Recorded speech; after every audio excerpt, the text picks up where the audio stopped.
Teman-teman, tolong jangan lupakan Palu. Jangan lupakan bahwa hari itu di tempat ini kita membaca berita gempa dahsyat yang mengguncang Palu. Kemudian tidak lama berselang, kita juga tahu kalau gempa itu memicu tsunami. Banyak orang hilang dan tenggelam.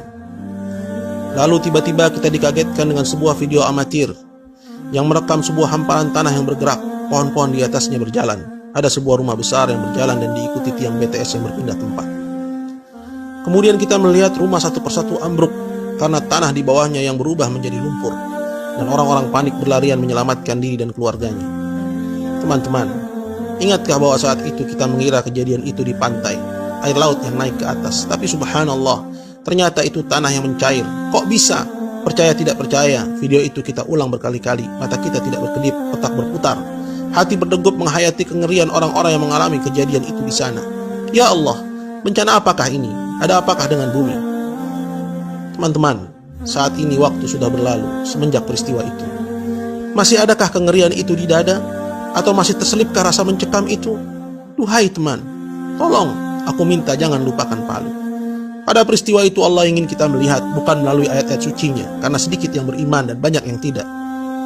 Pada peristiwa itu Allah ingin kita melihat dengan mata kepala kita, agar mudah kita mencerna bahwa kekuatan Allah lah yang tiada terkalahkan, bahwa tiada yang sanggup menghentikan kejadian apapun apabila Allah berkehendak, dan bahwa dunia ini sangat murah.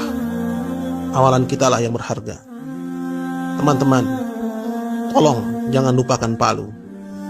Di Palu Allah izinkan bumi ini bernafas. Hanya sekian detik semua luluh lantak rata dengan tanah. Belakangan akhirnya kita tahu ada pesta di Palu, pesta kesyirikan, ada musik, tabarruj, wanita-wanita menari, judi, zina di Petobo, bahkan LGBT kongres di sana.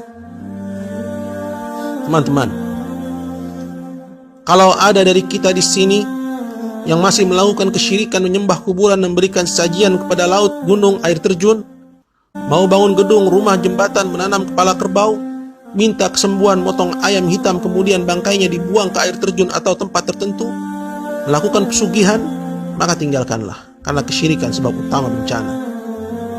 Jika di sini ada yang mengaku muslim tapi tidak salat atau salatnya bolong-bolong, mulai sekarang jaga salat kalian. Jika di sini ada yang gemar berzina, zina mata, tangan atau kemaluan, selingkuh atau berpacaran, maka sudah waktunya sekarang kita tinggalkan itu semua. Atau jika di sini masih ada yang suka dugem ke diskotik, bercampur baur laki-laki perempuan tanpa ikatan, tanpa batasan, minum minuman keras, narkoba, sekaranglah saatnya kita bangkit selagi masih diberi kesempatan. Jangan tunggu besok atau nanti, karena tidak seorang pun dari kita tahu apa yang akan terjadi sesaat lagi. Teman-teman yang masih bermain dengan riba, bekerja di lembaga ribawi atau terlibat transaksi riba, mari kita tinggalkan itu semua, karena Allah telah mengumumkan peperangan kepada kita jika kita tidak meninggalkannya. Teman-teman muslimah yang masih menanggalkan hijabnya, enggan berjilbab, gemar bersolek, menampakkan auratnya, mengenakan pakaian ketat atau tipis, tidak adakah rasa iri di hatimu kepada saudari Winda yang jasadnya ditemukan masih lengkap dengan hijabnya?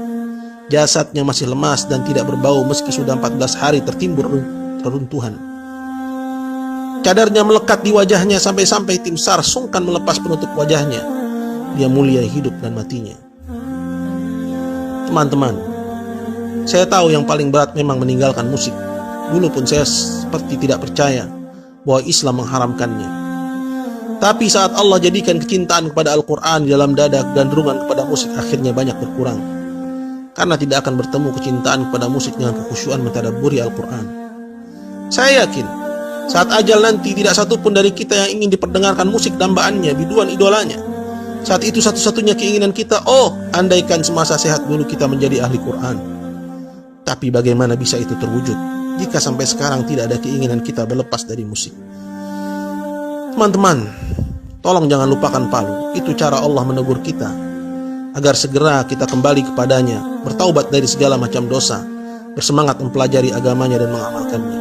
Ya Allah, kami tidak tahu harus sedahsyat apalagi teguranmu kepada kami jika gempa mengerikan di Palu kemarin belum juga menggugah hati ini, menggerakkan diri ini untuk memohon ampunanmu. Teman-teman, tolong sebarluaskan pesan ini dan jangan diabaikan. Semoga dengannya ada hati yang terketuk dan segera kembali bertaubat kepada Allah. Semoga Allah jauhkan kita dan negeri ini dari bencana dan musibah yang menghantui. Dan semoga Allah kembalikan kedamaian dan ketentraman di negeri ini sebagaimana masa-masa kecil kita dulu. Allah sekali-kali tidak membinasakan satu negeri dengan zalim. sedangkan penduduknya melakukan perbaikan-perbaikan. Maka sebarkanlah